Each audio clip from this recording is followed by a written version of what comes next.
அனைவருக்கும் இறைமகன் இயேசு கிறிஸ்துவின் நாமத்தில் சுதந்திர தின வாழ்த்துக்களை தெரிவித்துக் கொள்கிறேன்.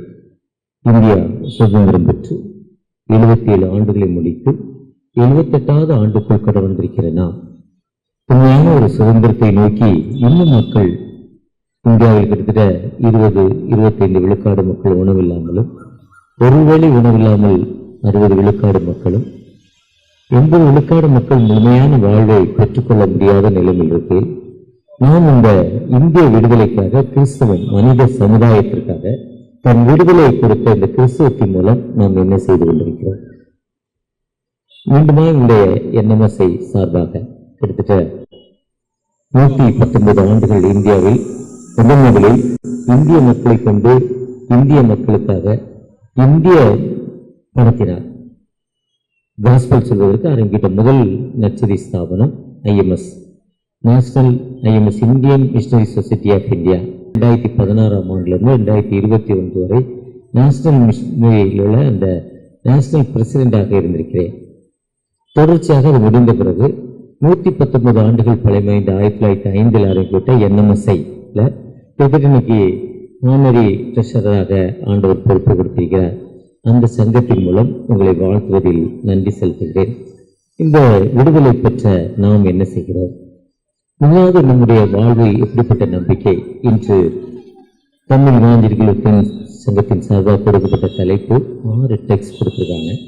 ரொம்ப சிறப்பான ஒரு பகுதி, வாசிக்க ஒரு இனிமையான ஒரு பகுதி. ஒரு 2 நாடுகளுக்கு சண்டை, 2 நாடுகளில் ஒரு நாடு ஜெயித்து விட்டது, ஒரு நாடு தோற்றுவிட்டது. ஜெயித்த நாடு தோற்ற நாட்டில் போய் தன்னுடைய பிளாக் ஆக்சிங் கொடியேற்ற வேண்டும். எப்படி நம்முடைய தேசிய கொடி நாங்கள் வெற்றி பெற்று விட்டோம், சுதந்திரம் பெற்றுவிட்டோம் என்பதற்கு அடையாளமாக நாம் கொடியேற்றுகிறோமோ அதே மாதிரி அவங்க கொடியேற்ற போனோம். அந்த கேப்டனுக்கு ஒரு சோல்ஜருக்கு போய், அப்பா நம்ம ஜெயிச்சிட்டோம், நீ போய் நம்ம கொடியேற்றிடுவோம். அந்த பாயிண்ட்ல அந்த மலை உச்சியில கொண்டு அந்த கொடியேற்றுவாங்க.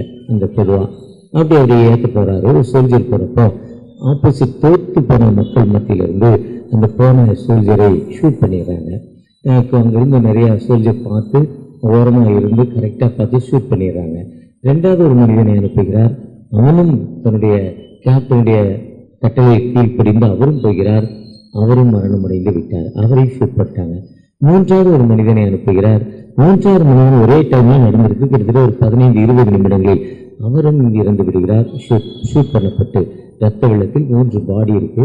4வது ஒரு மனிதனை கூப்பிட்டு, நீ போங்கிறார். ஐயா தோத்துறோம், நான் போறேன், ஆனா நான் இப்போ போல மாலை 4லிருந்து 5க்குள்ள ஒரு டைம்ல நான் போறேன், கண்டிப்பா போறேன், வெற்றியோடு திரும்பி வருவேன். அந்த 3 பேர் இறந்ததால அதுக்கு கடந்த அந்த கேப்டன்லாம் இருக்குன்னு சொல்ல முடியல. மாலை 4 மணிக்கு சரியா அவர் வந்தாரு. வந்து நேரே போனாரு. அப்போ அவர் முதல்ல போன 3 வீரர்கள் மேல அந்த குண்டுகள் பாய்ந்த மாதிரி வேகமாக குண்டுகள் பாயுது. பாய்ந்தாலும் இவன் ஒன்றுக்கும் கவலைப்படல. நேரே போறார். நேரே போய் கொடியேற்றார். கொடியேற்றி தன்னுடைய கொடியை சல்யூட் பண்ணிட்டு திரும்பி வர்றார். அத்தனை குண்டுகளும் பாயுது. ஆனா ஒரு குண்டுகளும் அவர் மேல படல. தாவீது சொல்ற மாதிரி நீரே என் கேடம் என்று சொல்ற மாதிரி அந்த மனிதன் மேல ஒரு குண்டும் படல. திரும்பி வந்துட்டாரு. அந்த கொடி ஏற்றப்பட்டு விட்டுச்சு. அந்த கேப்டன் கேட்டார், எப்படிப்பா முதல்ல 3 பேர் மேல இந்த குண்டுகள் பாய்ந்த போது இறந்து விட்டாங்க, அதே குண்டுகள் திரும்ப நீ பிறப்ப வந்தது, என்ன குண்டுகள் உனக்கு ஏன் உன் மேல பாயலன்னு கேட்டார். கேட்கிறப்போ அந்த சோல்ஜர் சொன்னாரு, ஐயா என்னுடைய தாயார் இந்த மிலிட்ரிக்கு இராணுவத்திற்கு என்னை அனுப்புறப்போ சொன்னாங்க, மகனே நீ எதை செய்தாலும் ஜபத்தோடு செய், நான் உனக்காக தினமும் மாலை 4லிருந்து 5 வரை ஜெபித்துக் கொண்டிருப்பேன். உன்னுடைய அந்த பணிக்காக, தேச பற்றிற்காக, இந்த தேசத்தை காப்பாற்றுவதற்காக உனக்காக நான் ஜெபித்துக் கொண்டிருப்பேன். மாலை 4லிருந்து 5 வரை நீ அந்த நேரத்தில் எந்த காரியத்தை செய்யலாம், ஆண்டவர் வெற்றியின் காரியத்தை உனக்கு செய்வார் என்று சொன்னாங்களாம். அதனால எங்க அம்மா அந்த நேரம் ஜெபிப்பாங்க. அதனால எனக்கு எந்த தோல்வியும் எடுபடாத நம்பிக்கையோடு நான் கடந்து போனேன்னு சொன்னாரு. பொதுவா விசுவாசம், நம்பிக்கை, இதுதான் வேதத்துடைய முக்கியமான பங்கு. விசுவாசம் என்பது நம்பப்படுகிறதையும் காணப்படாத நிச்சயம் என்று சொல்லப்படுகிறது. மேகம் போன்ற இத்தனை திரளான சாட்சிகள் நம்மை சூழ்ந்திருக்க பாரமான யாவற்றையும் தள்ளிவிட்டு விசுவாசத்தை துவக்கிறவரும் முடிக்கிறவருமாக இயேசுவை நோக்கி. ஒருவேளை நம்முடைய விசுவாசம் எப்படிப்பட்ட விசுவாசம்? தாவீது ஐயா பொதுவா எல்லா சர்வீஸிலும் தாவீதுடைய சங்கீதம் வாசிக்கப்படுகிறது. அதுதான் அவர் சொல்றார், சங்கீதம் 71:1, நீரே என் நம்பிக்கை, நீரே என் நோக்கம். கர்த்தாவே, நான் உண்மை நம்பி இருக்கிறேன், ஒருபோதும் வெட்கப்படுவதில்லை, முதிர் வயதிலும் என்னை தள்ளிவிடாதீங்கன்னு சொல்றார். நீதான் என் நம்பிக்கை, நீதான் என் நோக்கம். ஒருவேளை முதிர் வயது நீ தள்ளாதீங்க, ஏன்னா உங்களை நம்புகிறவன் வெட்கப்படுவதில்லை என்று சொல்றாரு. அந்த ரோமர் 9:33 சொல்றாரு, சீயோனிலே இரவுக்கான கல்லை வைக்கிறேன், சீயோனிலே இரவுக்கான கல்லை வைக்கிறேன், சீயோனிலே கல்லை வைக்கிறேன், என்னை விசுவாசிக்கிறவன் வெட்கமடைவதில்லை என்று சொல்றாரு. ரோமர் 10 சொல்றாரு, கர்த்தரை நம்புகிறவன் வெட்கப்படுவதில்லை, கர்த்தரை நம்புகிறவன் ரட்சிக்கப்படுவான் என்று அந்த ரோமர் 10:11 சொல்றாரு. ஒருவேளை நம்ம ஆண்டவரை நம்புறப்போ ஒரு காலம் வெட்கப்படுவதில்லை, ஒரு நாளும் ஷேமே ஆகிறத வாழ்க்கையில அந்த நம்பிக்கை அடிப்படையில நாம் வாழ்ந்து கொண்டிருக்கிறோம். ஒருவேளை எதை செய்தாலும் தேவனுடைய ராஜ்யத்தையும் நீதியும் தேடுங்கள், அப்போது இவைகளெல்லாம் உங்களுக்கு கூட கொடுக்கப்படும் என்ற வார்த்தைப்படி ஆண்டவரை முன்னால வச்சு போறப்போ ஆண்டவர் நம்மோடு கடந்து வந்து நம்ம வாழ்க்கையில வெட்கங்கிற வாழ்க்கையே நமக்கு வராது, தோல்விங்கிற பயம் வராது. ஒருவேளை இன்னைக்கு தோல்வி இருந்தா அது ஆண்டவருடைய சித்தல்ல, அந்த சித்தத்துக்கு ஒப்பு கொடுத்துட்டு போறப்போ அதை விட 3 மடங்கு 4 மடங்கு 5 மடங்கு 10 மடங்கான ஆசீர்வாதங்களை தருவார். அதை நம்ம ஒப்பு கொடுக்காம அந்த உலக பிரகாரமாய் மனிதனோடு போராப்பதான் மீண்டும் மீண்டும் வாழ்க்கையில நமக்கு வெட்கம் வந்து கொண்டிருக்கு. ஒருவேளை இப்படிப்பட்ட ஆண்டவர் நம்மோடு இருக்கிறார். ஆனால் தாவீது ராஜாவுக்கு பின்னால வந்த இந்த எசேக்கியா ராஜா 2 ராஜாக்கள் 20ஆம் அதிகாரத்துல பாத்தீங்கன்னா இன்னைக்கு அருளுரைகள் பகுதியில் அதைத்தான் கொடுக்கப்பட்டிருக்கு. 2 ராஜாக்கள் 20 வந்து பாத்தீங்கன்னா எசேக்கியா ராஜாக்கு வியாதி வந்தது. வியாதி வந்த பொழுது அங்க இருக்க ஏசாயா தீர்க்கன் வந்து சொல்றாங்க, எப்ப நீ இறந்துருவ, உன் வீட்டுக்காரிகளை ஒழுங்கு பண்ணு, நீ இறந்து போவன்னு சொல்றாங்க. அவர் என்ன ஜெபம் பண்ணேன்னா, அப்பா நான் என்னப்பா தப்பு பண்ணேன், நான் என்ன நீதிகேடு செய்தேன்னு சொல்லலாம். ஜெயித்த போது தாவீது சொல்ற தரியு ராஜாக்கு முன்னால தானியேல் 6ஆம் அதிகாரத்துல, உமக்கு முன்பாக நான் நீதிகேடு செய்தில்லை, என் தேவனுக்கு முன்பாக உமக்கு குற்றமற்றவனாய் காணப்பட்டேன். நீ அதை தாவீது சொல்ற மாதிரியே சொல்ற, ஐயா நான் என்ன தப்பு பண்ணேன், என் வாழ்க்கையை எடுத்து பண்ணீங்க, அந்த மனுஷன் எனக்கு விரோதமா வந்தான் ஜனகரிப்பு, அப்பமா ஆலயத்துல போய் நான் ஜெபித்தனே, உண்மை சாட்சியா வைத்திருந்தேனே, எனக்கு இப்படிப்பட்ட வாழ்க்கையா என்று அவன் ஜெபித்த பொழுது ஆண்டவர் அவனுடைய ஜெபத்தை கேட்டு அந்த சொல்லிட்டு ஏசாயா தீர்க்கன் அந்த இடத்துல இருந்து ஒருவேளை பெரிய அரண்மனையா இருந்திருக்கலாம், அந்த போற்றிக்க உள்ள இருக்கிற அந்த கொழு மண்டபத்துல வீடு நடுவுல உயரமா 2 ஃப்ளோருக்கு ஹைட் வச்சு இடையில ஃபர்ஸ்ட் ஃப்ளோர் போடுற மாதிரி அந்த கொழு மண்டபத்துல இருந்து சொல்லிக்கலாம். சொல்லிட்டு அந்த ஏசாயா தீர்க்கன் அந்த கொழு அந்த முற்றத்துக்கு போகணும், ஆண்டோடைய வார்த்தை சொல்லிச்சு, நீ போய் சொல்லு, உன் ஜெபத்தை கேட்டேன், உன் கண்ணீரை கண்டேன், உன் துக்க நாட்கள் முடிந்து போச்சுப்பா, நான் ரிசீவ் பிரேயருங்கிறாரு. ஒருவேளை ஆண்டவருடைய ஜெபத்திற்கு 47 நாட்கள் 40 நாட்கள் 3 நாட்கள் காத்திருக்கன்னு அவசியம் இல்லை, இல்ல ரொம்ப நாள் காத்திருக்கன்னு அவசியம் இல்லை. ஆண்டவருடைய சித்தம் இருந்தா அந்த நிமிஷம் சடன்லி அப்போது இமைப்பொழுது நேரத்தில் விடுதலை கொடுக்க மாட்டோம், அந்த செகண்ட்ல நமக்கு விடுதலை கொடுக்க மாட்டோம். நீங்கள் நானும் ஆண்டவருக்கு எப்படிப்பட்ட ஒரு விசுவாசத்தோடு இருக்கிறோம், எப்படிப்பட்ட ஒரு நம்பிக்கையோடு வந்திருக்கிறோம். தகப்பனே எங்களுக்கு அப்படிப்பட்ட வாழ்வை தருவீங்களா, அப்படிப்பட்ட விடுதலை தருவீங்களா, ஆண்டவற்றை கேட்டு வந்திருக்கிறோமா? ஏன்னா இந்த ஸ்தலத்தில் செய்யப்படும் ஜெபங்களுக்கு என் கண்கள் திறந்தவைகளும் என் செவிகள் கவனிக்கவுமாய் காணப்படுகிறது. இந்த இங்க செய்யப்படும் ஜெபங்களுக்கு என் கண்கள் திறந்திருக்கு, என் செவிகள் கவனிக்குது, லிசன் பண்ணிக்கொண்டே இருக்கு. அதனால உன் துக்க நாட்கள் முடிந்து போச்சு, நான் இன்று முதல் உன்னை ஆசீர்வதிப்பேன், இஸ்ரவேலை ஆசீர்வதிப்பதே எனக்கு பிரியம் என்று சொல்கிற அந்த ஆண்டவர் நம்மோடு கடந்து வந்திருக்கிறார். அந்த ஆண்டவற்றை நம்முடைய விசுவாசமான ஜெபம் எப்படிப்பட்ட நிலைமையில் காணப்படுகிறது? நாம கூட கடவுள்கிட்ட எப்படிப்பட்ட ஜெபத்தில் இருக்கிறோம்? எனக்கு 5 பேர பிள்ளைகள், 4வது பேர பையன், 4, 3 ஒரே ஏஜ், 10 நாள்லாம் டிஃப்ரெண்ட். 4வது மகனுக்குரியது, 3வது மகளுக்குரியது. திடீர்னு ஒரு ஸ்கூலுக்கு போயிட்டு வர்றான், கொஞ்சம் ஸ்கூலுக்கு போல 2 வயசுக்குள்ள நடக்க முடியல, கொஞ்சம் அப்படி ஸ்லிப் ஆகுறான். அவனுடைய அம்மா கவனிக்கிறா, ஏன் மகன் ஸ்லிப் ஆகிறான்னு நினைக்கிறா. உடனே என்னுடைய மருமகன் டாக்டர், அவளுடைய அண்ணன் அது பெரியம்மா பையன் உடனே தன்னுடைய அண்ணனுக்கு ஒரு ஃபோட்டோ அனுப்புகிறா, என் மகன் இந்த மாதிரி நடக்கிறாங்க. அவர் உடனே சைல்டு ஸ்பெஷலிஸ்ட்டை கேட்குறாரு. அவர் உடனே அந்த சைல்டு ஸ்பெஷலிஸ்ட் திருவாரூரில் இருக்கார், வயதானவர், 70 வயது. அவர் உடனே ஹாஸ்பிட்டலில் கொண்டாந்து இங்கே பூந்தமல்லியில் உள்ள ஹாஸ்பிட்டலில் அட்மிட் பண்ண சொல்கிறாங்க. வீட்டு நீ ரொம்ப லேட் பண்ணக்கூடாதுங்கிறாரு. இதெல்லாம் ஒரு அரை மணி நேரத்துக்குள்ளே நடக்கு. அடுத்த 1/2 அன் ஹவர் 3/4 மணி நேரத்தில் ஹாஸ்பிட்டல் போயிடுறாங்க. அடுத்து 1.5 மணி நேரத்தில் அதுக்கு ஒரு ஃப்ளூயிடு, ஒரு மெடிசன் போட ஆரம்பிச்சாங்க. அடுத்த நாள் டெஸ்ட் பண்ணுறாங்க, உடம்புல ஒரு வியாதியும் இல்லை. ஒரு 2 வயசு குழந்தை, 2.25 வயசு குழந்தைய ஐசியில் அட்மிட் பண்ணி 2 கைகளையும் பிடிச்சு கட்டி 2 கால்களையும் பிடிச்சி அந்த கட்டில் கட்டி ஆடக்கூடாது, அசையக்கூடாதுன்னு. அந்த குழந்தை அழுகுது, ஐயோ அவுத்து விடுங்களேன்னு. ஒரு ஃபால்ட்டும் இல்லை, எல்லாமே நெகட்டிவ், நோ பாசிட்டிவ். அப்படிப்பட்ட நான் கேட்குறேன், இப்படிப்பட்ட குழந்தைக்கு எல்லாமே நெகட்டிவ் தான், இதை ஏன்டா அவ்வளோ துன்பப்படுத்துறீங்கன்னு கேட்குறேன். அப்போ சொல்கிறாரு, ஒரு வைரஸ் இருக்குது, அது உள்ளங்கால் வழியாக மேலே போகும். அது கிட்டத்தட்ட 1,00,000 பேருக்கு ஒரு வியாதி அதை தாக்கும். அது மேலே போக போக ஃபஸ்ட் அந்த கால் அட்டாக் பண்ணும். அதை அட்டாக் பண்ணுறப்பவே அதுக்கு ஆன்டிபயோட்டிக் கொடுத்துடணும், இல்லைன்னா அதை படிக்க வைக்க முடியாது. 12 ஹவர்ஸுக்கு அப்புறம் காப்பாற்ற முடியாது. 12 மணி நேரத்துக்கு அப்புறம் அந்த காலை விட்டு மேலே அந்த இடுப்பு பகுதிக்கு வந்துட்டு அவ்வளோதான், முடிஞ்சு போச்சாங்க. ஏன்னா எங்களுடைய பிரதருடைய குழந்தை அதே வியாதியில் 35 வருடங்களுக்கு முன்னால் கிட்டத்தட்ட அன்னைக்கு கிட்டத்தட்ட ஒரு 1,00,000 ரூபாய்க்கு மேலே செலவு பண்ணோம். 35 வருடங்களுக்கு மேலே. இன்னைக்கு எவ்வளோ ஃபைனான்ஸ் பாருங்க, காப்பாற்ற முடியல. ஆனால் இதுதான் ஆண்டவருடைய சித்தம். நம் ஆண்டவரை நம்புகிறவன் கர்த்தரை நம்புகிறவன் செழிப்பான். கர்த்தரை நம்புகிறவன் எந்த அடைக்கலத்தில் வைக்கப்படுவான். கர்த்தரை நம்புகிறவன் மரணத்தை காண்பதில்லை. கர்த்தரை நம்புகிறவன் ஜீவனுள்ள தேசத்தில் நடப்பான். கர்த்தரை நம்புகிறவன் வெட்கப்பட்டு போனதில்லை.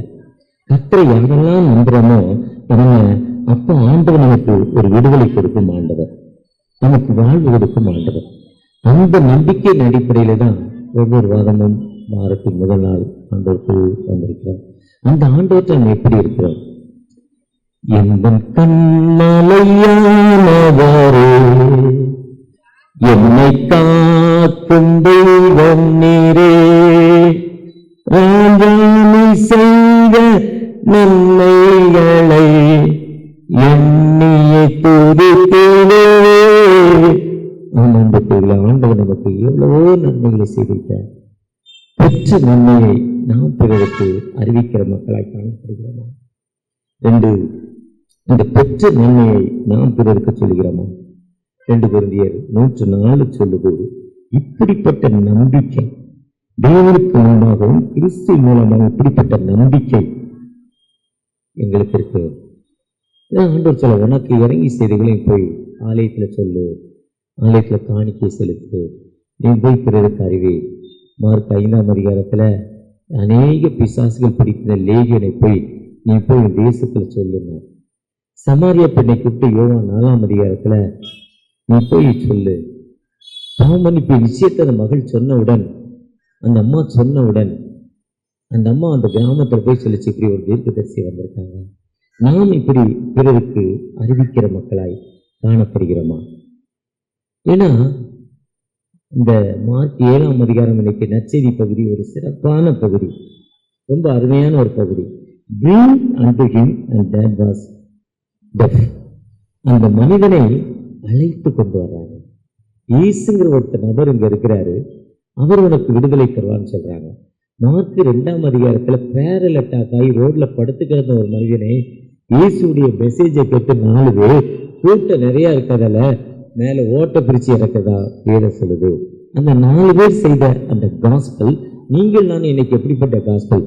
அன்னைக்கு மிஷினரிகள் சீகன் பால் ஐயா வந்ததால தான் இன்னைக்கு நாம் எப்படிப்பட்ட ஒரு அற்புதத்தை பெற்றுக் கொண்டிருக்கோம்.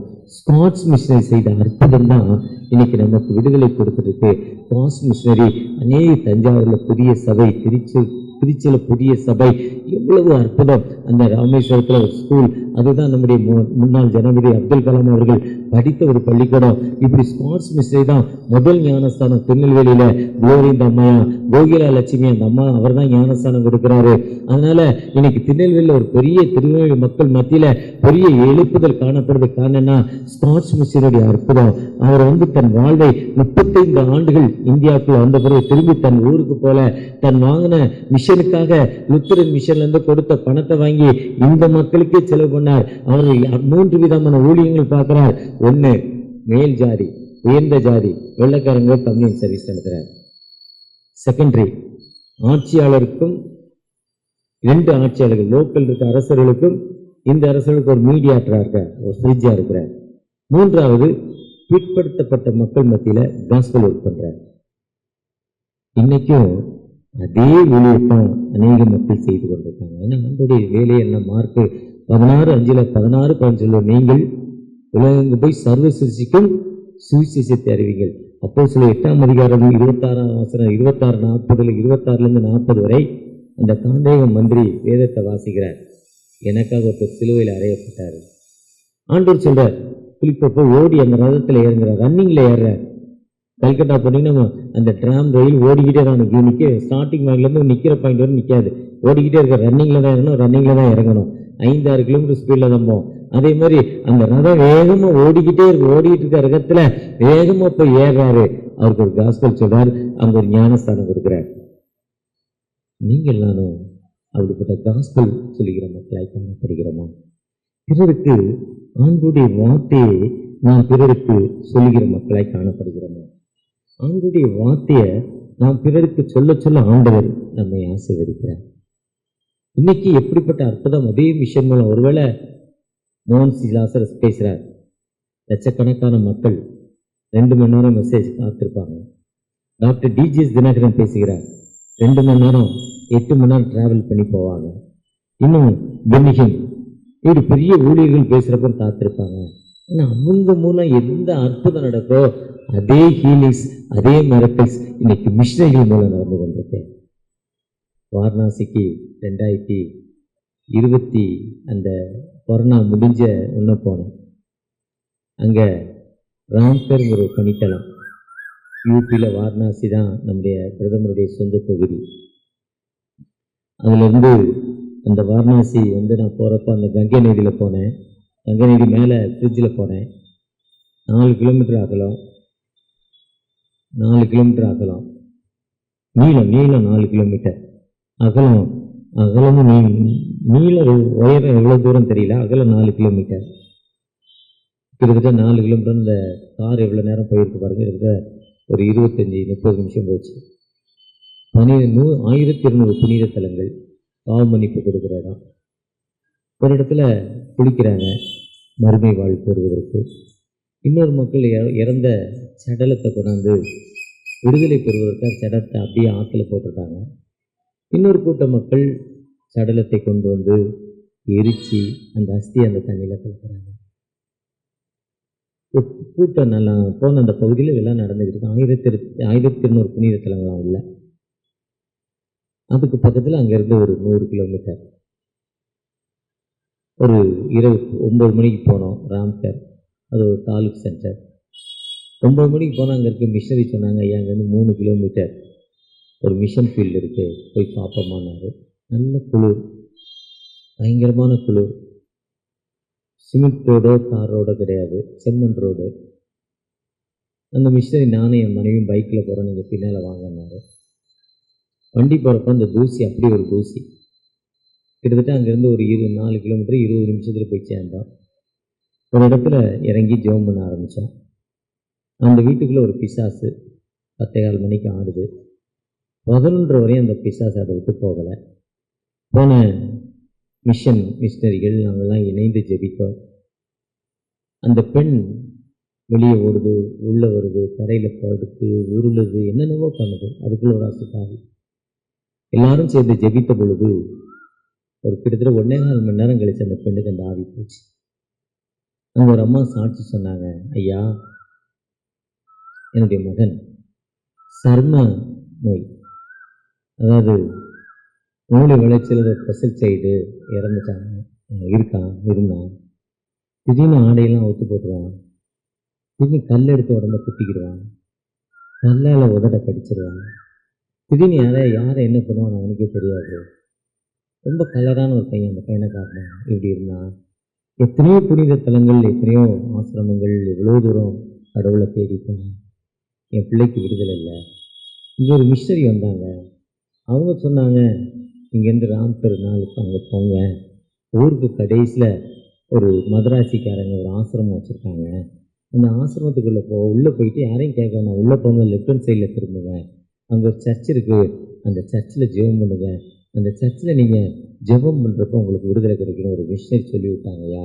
நாங்கள் போய் ஜெபம் பண்ணோம். ஒரு மனிதர் சொன்னார், அவங்களுக்கு மிஷனரின்னு சொல்ல தெரியாது, சொன்னாங்க, ஜெபம் பண்ணாங்க. ஜெபம் பண்ணுறப்போ நாங்கள் போய் ஜெபம் பண்ணோம். நான் எந்த நேரத்தில் ஜெபம் பண்ணணும், அந்த நேரத்தில் என் மகனுக்கு கிட்டத்தட்ட 19-20 வயதில் 20 ஆண்டுகளாக அந்த விடுதலை என் மகனுக்கு கிடைச்சதையா.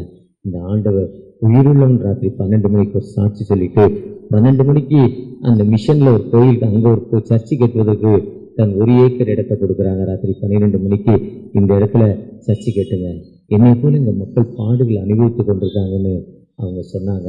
ஒருவேளை அதுக்கு சில மணி துளிகளுக்கு முன்னால் 3 சர்ச்சு திறக்க முடியாமல், திறந்தா ஜெயிலுக்கு போயிடுவோன்னு இந்த கல்வெட்டை வச்சு அங்கேயே ஜெபம் பண்ணிட்டு வந்தோம். அந்த சர்ச்சை திறக்க முடியல. அப்படிப்பட்ட நிலைமைக்கு யூபியில் இப்படிப்பட்ட அற்புதங்கள் அடையாளங்கள் நடைபெற்று கொண்டிருக்கு. ஒருவேளை இன்னைக்கு மிஷன் மூலமாக இந்தியாவில் பெரிய எழுப்புதல், பெரிய அற்புதங்கள் நடைபெறுது. ஒருவேளை கிறிஸ்தவத்துக்கு எதிராக ஒரு கூட்டம் எழும்புதுன்னு சொல்கிறோம். மிஷனரி சாப்பல் சிசி சர்ச்சில் போன மாதம் நீங்கள் மதம் மாற்றீங்கன்னு 200 வருஷம் பழமை வந்த சர்ச்சில் ஒரு கூட்டம் மக்கள் வந்து சண்டை போட்டாங்க. ஆனால் அப்படிப்பட்ட சண்டைகள் ஒரு பக்கம் நடந்தாலும் அது 10 விழுக்காடு 90 விழுக்காடு அற்புதங்கள் அடையாளங்கள் நடைபெறுது. அந்த கிராமத்தில் அப்படிப்பட்ட அற்புதங்கள் அடையாளங்கள் நடைபெறப்போ என்ன நடக்குன்னா, அவங்களுக்கு விரோதமான சக்திகள் அழிக்கப்படுது. பாடீர் அரக்குங்கிற வைசாக் பக்கத்தில் ஒரு கிராமத்தில் ஒரு கூட்டம் வந்து மேலே இருக்க சிலுவை எடுக்கணும்னு சொல்லிச்சு. அந்த ஊர்க்காரங்க வந்தாங்க, ஏன் சிலுவை எடுக்க சொல்கிறேன்னாங்க. அந்த ஊர்க்காரங்க, ஏய் நம்ம நாடு யாரு, எல்லாம் கரெக்டு தான், சரிதான், இவ்வளோ நாள் சோறு இல்லாமல் இருந்தேன், இவ்வளோ நாள் துணி இல்லாமல் இருந்தேன், இவ்வளோ நாள் எனக்கு மெடிக்கல் இல்லை, கல்வி இல்லை, நீ வந்தால் கொடுத்தியா, யாருன்னே தெரியாது, யார் பெத்த பிள்ளைன்னு எனக்கு தெரியாதியா, வந்தான் எனக்கு எஜுகேஷன் கொடுக்குறான், ட்ரெஸ்ஸு கொடுக்குறான், உணவு கொடுக்குறான். எதுக்குற அவன் எஜுகேஷனும் ட்ரெஸ்ஸும் உணவும் கொடுக்குறான்னு பார்க்குறப்போ அவனுக்குள் இயேசுங்கிற ஒரு நபர் இருக்கிறாரு. அவன் இயேசுவை பற்றி சொல்லவே இல்லை. இவனை மாதிரி நானும் மாறன் என்பதற்காக நான் இயேசுவை ஏற்றுக்கொண்டேன். அவன் ஆடையும் உணவும் கல்வியும் எனக்கு கொடுக்கிறான். அடிமைப்பட்டு கிடந்தேன், செருப்ப கையில எடுத்தேன், தலையில கட்ட துண்டி இடுப்புல கட்டினேன். இப்படிக்கு நடந்த எனக்கு அவன் கல்வி கொடுத்தாயா, சோறு கொடுத்தாயா, ஆடை கொடுத்தான். நீ என்னடா கொடுத்த இத்தனை வருஷம் உங்களுக்கு, இன்னும் அடிமையா வச்சிருக்கிற, பூவாரியோ கெட் அவுட்லாங்களாம். இந்த சிலையும் எடுக்கல, அந்த கிராமத்து மக்கள் தீவிரவாதிகளும் கடந்து போகல. இதுதான் கிறிஸ்தவம். இன்னைக்கு இந்தியாவில் இன்னைக்கு 1200 ஆத்தரைஸ் மிஷனரி ஸ்தாபனங்கள் இருக்கு.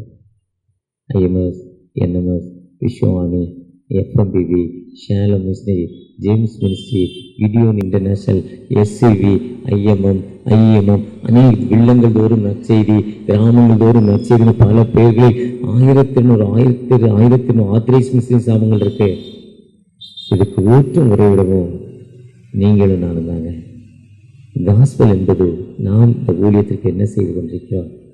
முதலாவது ஜெபிக்கிற மக்களை, ஒவ்வொரு ஊழியத்திற்காக ஒவ்வொரு மிஷனலுக்காக ஜெபிக்கணும். அதுதான் தாவீது, நீரே என் நம்பிக்கை, நீரே என் நோக்கம், என் சிறு வயது தொடங்கி முதிர் வயது என்னை தள்ளிவிடாமல். எசேக்கியா, என் விண்ணப்பத்தை கேட்டீங்க, என் கண்ணீரை கேட்டீங்க. அதான் 2 Corinthians 3:4 இதுதான்ப்பா எங்களுடைய ஊழியம் சொல்றாரு, இதுதான் எங்களுடைய விசுவாசம் சொல்றாரு.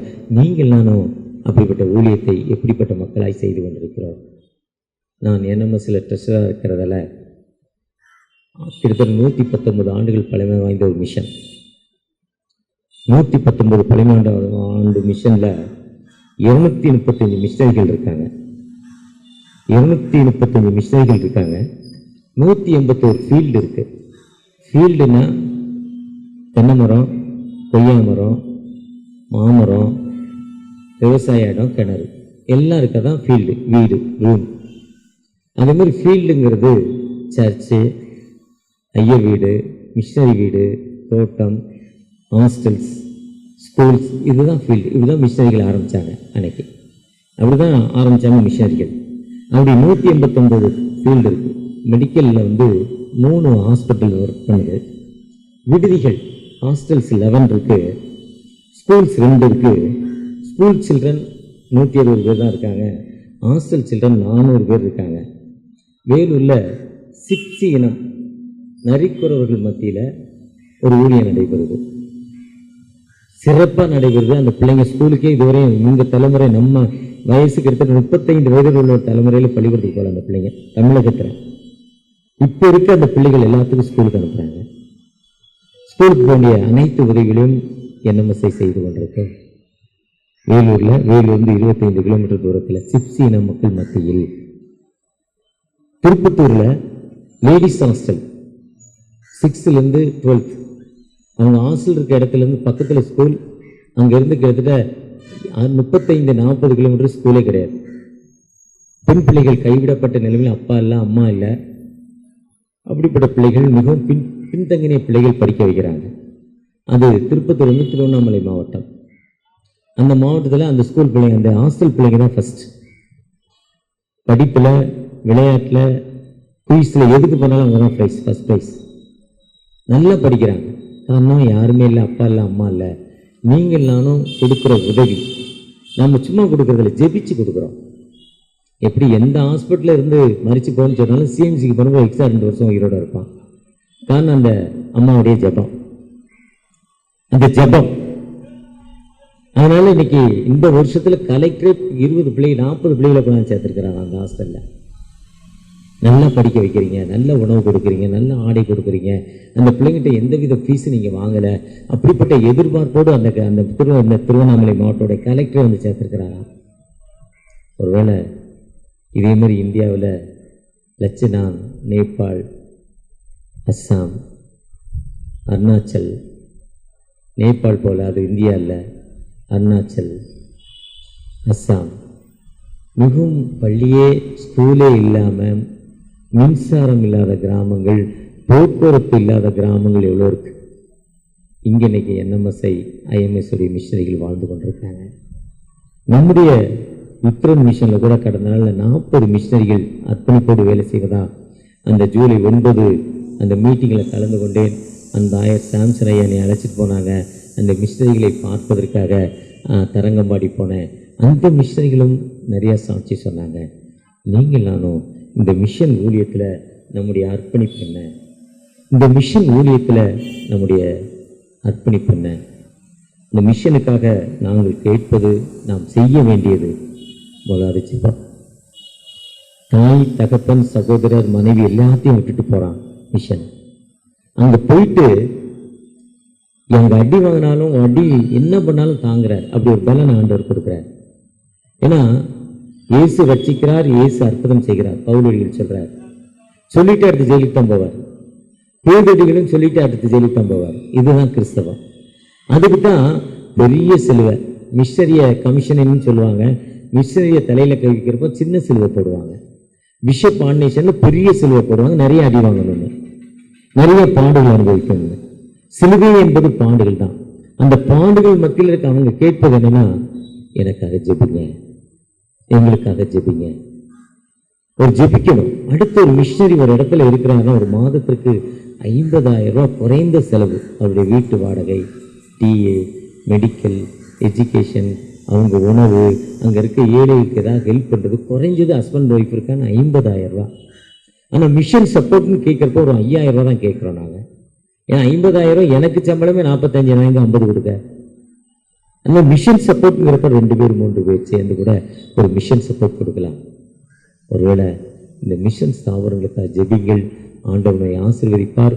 உங்களுக்கு கூட இன்னைக்கு முடிஞ்சு போகிறப்ப NMSI சார்பாக கவரும் நோட்டீஸும் கொடுக்கப்படும். ஆயருடைய பெர்மிஷனோடு கொடுக்குறோம். அவர் ஃபர்ஸ்ட் வீக் ரிட்டையரிங் ஆஃபரிங் கொடுக்குறேன்னு இருக்காங்க. கடவுளுக்கு சித்தமாக நடக்கட்டும். ஒருவேளை நீங்கள் ஜெபிக்கும்படி உங்களை அன்போடு கேட்டுக்கொள்கிறேன். இந்த வாய்ப்பை கொடுத்த ஆயருக்கும் திருச்சபை மக்களுக்கும் நன்றியும் வாழ்த்துக்களும் தெரிவித்துக் கொள்கிறேன். கர்த்தரை ஆசீர்வதிப்பாராக. God bless you. ஆமென். அறுவடை மிகுதியாலோ இல்லை, அன்பரின் கதறல்